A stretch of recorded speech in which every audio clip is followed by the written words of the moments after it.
All right. Okay, so the World 15 side was actually just named by Nick Mallett. We have the players here, 5 South Africans on that side. What do you think of that team? Yeah, look, Nick Mallett, there's another little bit of a head-to-head grudge with Nick Mallett being named the World 15 coach. Obviously, he used to be a Springbok coach. Right. He had a bit of a falling out with Saru when he left over ticket prices. He said they were too high. Saru weren't happy with him saying that. He left, but now he's back coaching this World 15 against Heineke Meyer, the current Springbok coach. So he's certainly drama. never a dull moment in SA rugby, that's for sure.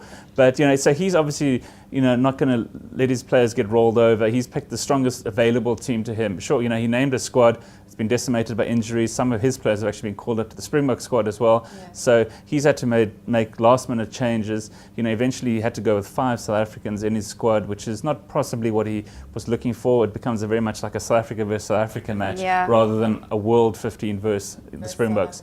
So he's had to call on some past South African players like Wynand Olivier, for example, who's back. He used to play for the Bulls. He hasn't been seen in South Africa for a couple of years now. So it'll be good to see sort of how his game has developed while he's been abroad. But some interesting players, some really good New Zealanders and Wallabies that have been playing mainly in Europe or in France and England. They're back. First time we would have seen them in the country for a number of years. So it should be a really fantastic afternoon out. In terms of the World 15, individually they're fantastic players, but they haven't ever played together. So it's a bit of like a barbarian type feel. It's how they really gel on the day.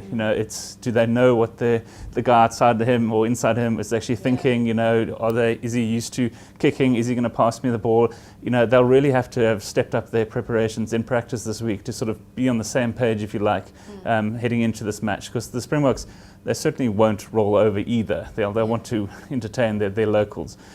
So it could be an interesting game. I'm expecting a high-scoring game with hopefully lots of tries, not so many drop goal attempts and penalties and that sort of thing.